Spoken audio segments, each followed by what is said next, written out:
I've watched clients walk into retirement with peace and confidence, and I've also watched others live in constant fear of running out of money. The difference had little to do with their wealth, and more about what I'm going to explain to you today.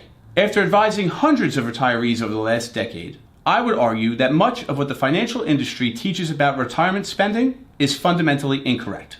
This isn't just theory. This is what I've witnessed firsthand with real people making real-life decisions about their retirement future. Before I dive into today's video, I want to ask, if you find our content useful, please take a minute to like and subscribe to our page. Now let me be clear here.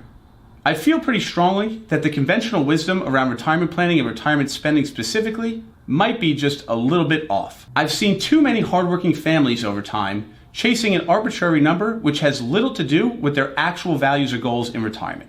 So today, I'm going to pull back the curtain on some of the things that I've seen and how understanding these situations might help you better yours in the future. What if I told you that the 80% replacement rule that many advisors preach could be wasting years of your time? In my opinion, this benchmark might be one of the greatest oversimplifications of the retirement planning process around. For those of you unaware of the 80% rule, it boils down to this. Experts sometimes say that you need 80% of your working year income to retire successfully. I recently worked with a couple, let's call them David and Sarah, who spent an additional 3 years working as they were chasing this arbitrary number blindly. When they finally ended up coming to our office, we went through our analysis and figured out that they had oversaved by a dramatic sum. Unfortunately, those additional 3 years working are years that they're not going to get back on their life. The truth is, how much you make during your working years can dramatically impact how much you need for retirement, but this simple fact often gets overlooked when planning. For instance, if you're making $50,000 of earned income through your working years, you might actually need that 80% income replacement. But what if you're earning closer to $200,000? There is indeed research out there showing that you might only need about 55% income replacement to succeed in retirement in that case. Let's think about that for a moment. Not only could that result in unnecessary saved earnings over time, but it could potentially end up in you working longer than you need to. You might be wondering here, why is there such a massive gap? And what number is right for you to allow you to continue on your journey successfully? Let's break down the three factors that I see are often overlooked in this scenario. First things first, our progressive tax system means that higher income workers could face higher tax brackets during their working years in comparison to when their income could theoretically decrease when they retire. Let's break this down for a moment. Take the hypothetical clients, David and Susan, and let's say that they're making $220,000 a year during their working years. At this point in time, they're paying somewhere right around $45,000 in federal tax annually. In their first year of retirement, despite maintaining their comfortable lifestyle, their tax bill actually decreased to just $12,000 in federal taxes a year, or a decrease of 75%. This small caveat could have the potential to boost one's spending power, contrary to what the cookie-cutter systems might calculate.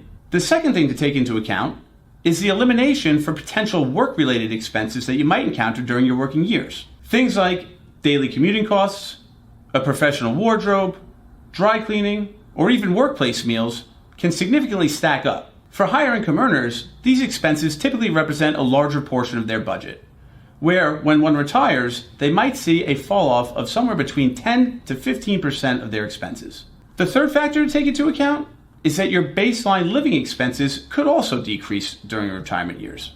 Basic necessities like housing, food, and utilities could end up taking up a larger portion of a low-income earner's budget, while higher income earners tend to spend more on discretionary expenses. These are things that could be a little more easily navigated for the high-income earners during those retirement years. But this is just the beginning of what conventional wisdom from many in the financial industry might actually end up overlooking during one's retirement journey.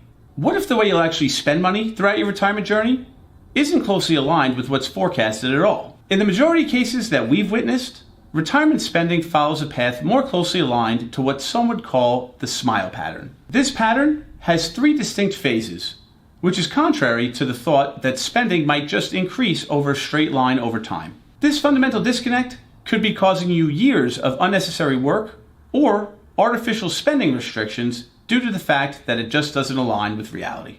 Picture your spending like a smile on a graph, starting off high, dipping in the middle, and then moving back higher towards the end of retirement. Really honing in and understanding how this pattern works and what it looks like has changed multiple trajectories and outcomes during retirement planning conversations that we've had.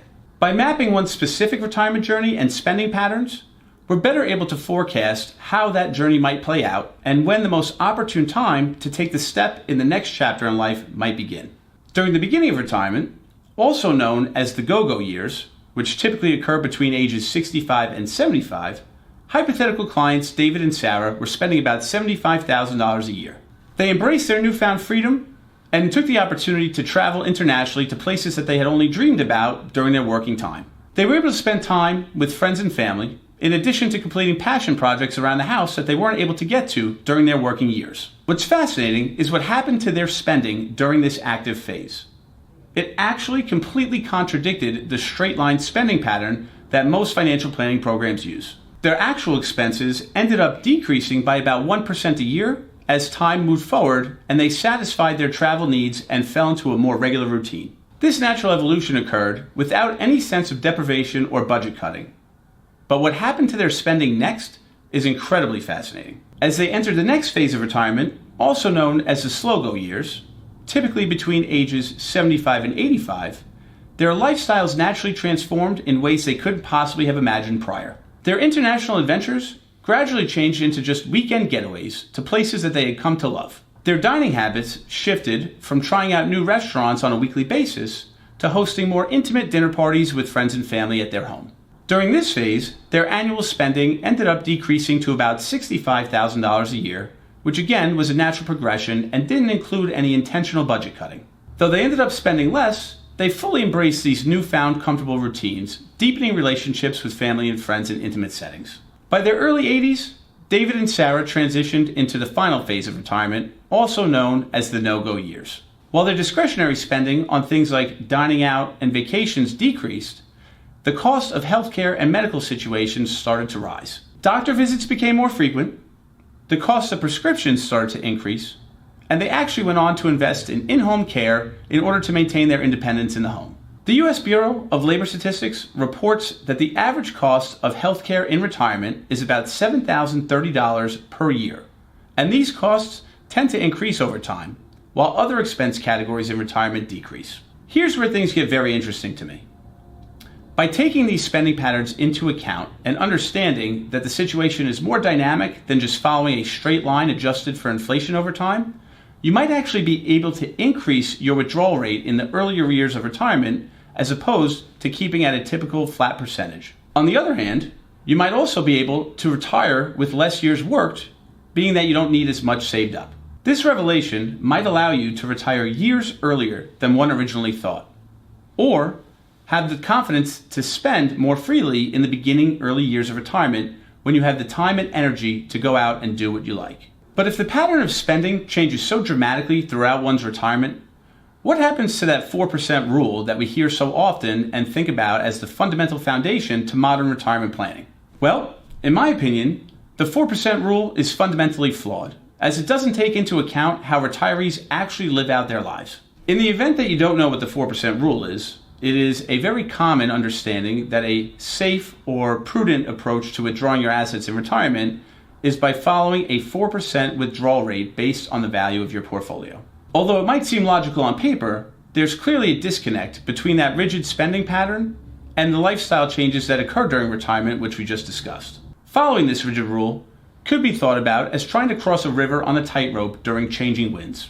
During those go-go years of retirement, where you might be more active, following that strict withdrawal rate of 4% might force you to end up taking funds out of the portfolio at an inopportune time or during market volatility or a downturn. This combination of higher withdrawals coupled with depressed market rates could create what some would call sequence of returns risk, which could have a negative impact on your ability to withdraw from your portfolio over time.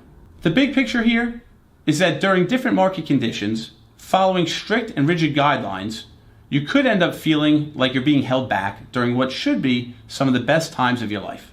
This explains a phenomena in some cases where retirees will decrease the amount of their withdrawals in retirement, often leading to a substantial sum of unspent assets at the time of their passing. And unfortunately, this could end up resulting in missed opportunity when it comes to spending time during one's most vibrant years. So what's the solution to this fundamental mismatch when it comes to traditional withdrawal strategies versus actual spending patterns during one's retirement? Well, for starters, as I previously mentioned, the constant withdrawal rate allows for one's spending to increase or decrease based on the value of their portfolio over time. The downside with this approach is the result in less predictable income on a year-to-year basis. And this is something that some retirees might actually find challenging during the planning process. An alternative strategy is using withdrawal rate guardrails that trigger spending adjustments only when certain thresholds are crossed. This approach can set limits to how much your withdrawals will increase or decrease year over year, potentially allowing you more flexibility and/or more consistency over time. The answer that we're all craving is, what is the best strategy for you? Your retirement spending plan deserves to be as individualized as your fingerprint, clearly reflecting your goals, values, and beliefs. Without a customized approach that takes your specific situation into account, you could end up falling into one of two less desirable situations. The first being oversaving, where you end up sacrificing some of the greatest times of your life because you're worried about spending money, or overspending and undersaving, where you might have to make unwanted adjustments to your retirement later on in life. Both of these scenarios stem from the same fundamental problem: following generic cookie-cutter advice as opposed to having a plan made for you. We've covered a lot today, but one takeaway that I want to focus on is understanding that retirement spending adjusts with your life naturally. It doesn't just move forward in a straight line. The shift from accumulating assets over time to decumulation or spending requires a balance. Your retirement story isn't about spreadsheets, withdrawal rates, or portfolio allocations, although those fundamental factors are important. At its core, retirement planning is about creating the life that you want to live in accordance with your deepest values during the most precious moments in life. By calculating your personalized income replacement rate and taking into account things like your current spending habits, in addition to the twists and turns that you might face during your retirement years, you might be better off and able to embrace the reality of your retirement picture. One key takeaway that I want to address is that I like to think about money as a tool for living a life of purpose, connection, and joy. While in the mindset of plotting your retirement and your next move, take a minute to check out our next video here on what I wish I knew before retirement.